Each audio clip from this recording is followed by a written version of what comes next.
Hola familia Freedom, bienvenidos de nuevo al Gimnasio Emocional. Yo soy José Manuel y bueno, para los que no me conozcan, por aquí les dejo el video de mi presentación.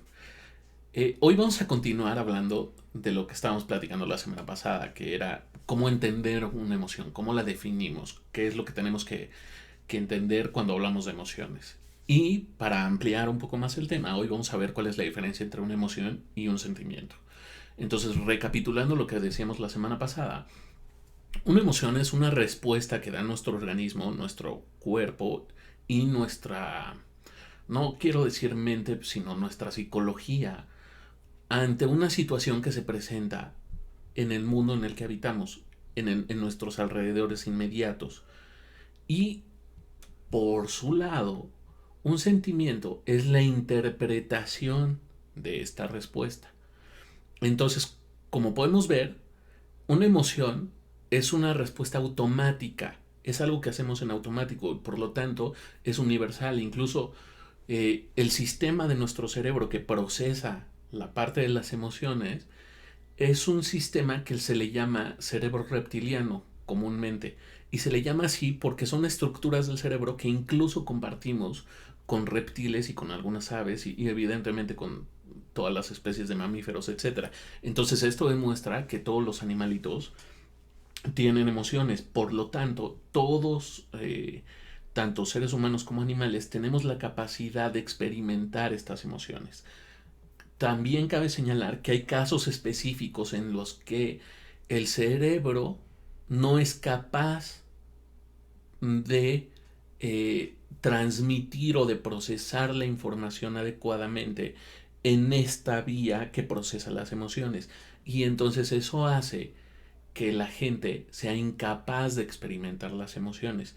Y eso es lo que sucede, por ejemplo, con los psicópatas o con los sociópatas, que son personas que son incapaces de experimentar contenidos emocionales y incapaces de experimentar empatía hacia los demás. Como no son capaces de procesar bien sus propias emociones, no son capaces de reconocer lo que le sucede al otro.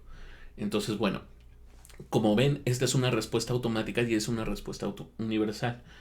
Eso por el lado de las emociones. Y por el lado de los sentimientos es la interpretación que cada uno de nosotros, ahí sí es totalmente personal porque cada uno de nosotros es distinto, por lo tanto la interpretación que le damos a esta respuesta o a este mensaje de alarma de cuando estamos interactuando con las cosas que nos rodean y con las personas que nos rodean, estos mensajes y esta información que le llega a nuestro cerebro es cómo interpretamos esa información, qué valor le damos, qué sentido le damos a esa información.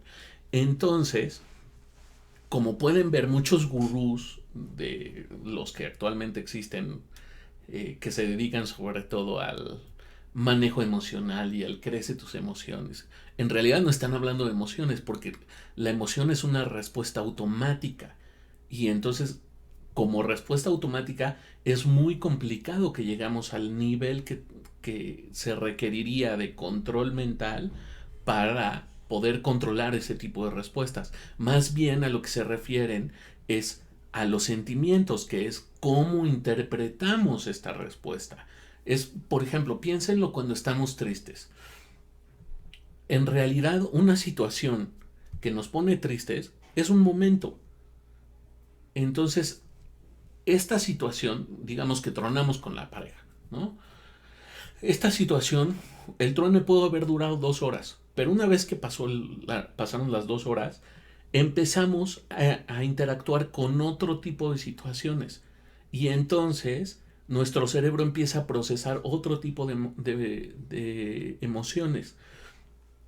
Pero el problema es cuando nos quedamos clavados dándole vueltas y vueltas y vueltas y vueltas a las cosas, entonces estamos generando un sentimiento de esa emoción de tristeza que nos dio el truene con la pareja. Entonces, otra de las diferencias muy importantes es el aspecto temporal.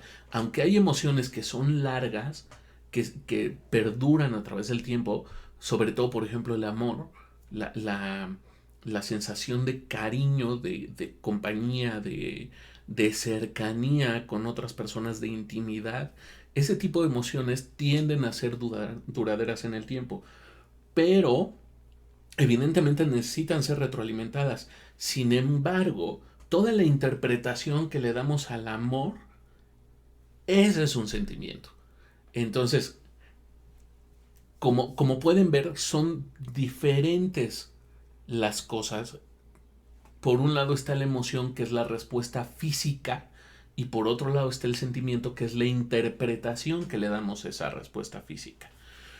Entonces, espero que les haya quedado muy claro, mis niños. Espero que me manden sus dudas, sus comentarios, sus quejas, sus sugerencias. No sé si quieran que sigamos hablando de este tema. Por cierto, ya voy a sacar, yo supongo que la próxima semana, el video de la revisión o bueno, una reseña y de en qué es acertada la película de Intensamente, de Pixar, y en qué cosas no está tan acertada y de pronto no es tan realista. Pero como ven, las emociones son muy importantes. Sí, bueno, ya no les voy a hacer el spoiler. Pero como les decía en el video pasado, las emociones son muy importantes porque nos ayudan a sobrevivir en el mundo en el que nos rodea. Si no tuviéramos emociones no podríamos sobrevivir. Lo que tenemos que empezar a manejar y que tenemos que aprender a manejar en realidad son los sentimientos, para después poder llegar al grado del manejo emocional, que es un nivel como mucho más profundo porque implica poder gobernar nuestro cuerpo en la totalidad. No sé, con esto de gobernar nuestro cuerpo me refiero, por ejemplo, a poder controlar nuestra frecuencia respiratoria, nuestra frecuencia cardíaca, poder estresarnos o relajarnos cuando queramos, poder generar emociones placenteras aún en momentos displacenteros, etcétera. Esto no es tan sencillo como parece, porque implica provocar que nuestro cuerpo tenga la reacción fisiológica y psicológica. Se puede lograr hacer, por ejemplo, los monjes budistas son muy buenos, la meditación sirve mucho para esto, pero no es tan sencillo. Lo que podemos empezar a trabajar es la parte de los sentimientos, es cómo interpretamos estas reacciones. Si le damos una respuesta positiva o negativa, si pensamos, por ejemplo, que estar tristes, como dice la película, si pensamos que estar tristes está mal y es horrible y es lo peor que nos puede pasar en la existencia, pues no, en realidad estar tristes es importante porque nos permite un nivel más profundo de análisis de las cosas. Esto no quiere decir que tengamos que vivir toda la vida tristes, sino tiene un nivel de importancia y tiene una función para nuestra vida, para ayudarnos. Pero bueno, ya me alargué otra vez, entonces ya nos vemos el próximo martes con el video de la empresa de Freedom, este, para seguir hablando de temas y noticias que vayan sucediendo durante la semana. Y si no, nos vemos el próximo jueves. Sí, el próximo jueves. Hablando más de emociones y hablando más de este tema que seguramente les resulta divertido e interesante. Entonces, nos vemos la próxima semanita. Cuídense, pórtense mal y niéguenlo todo.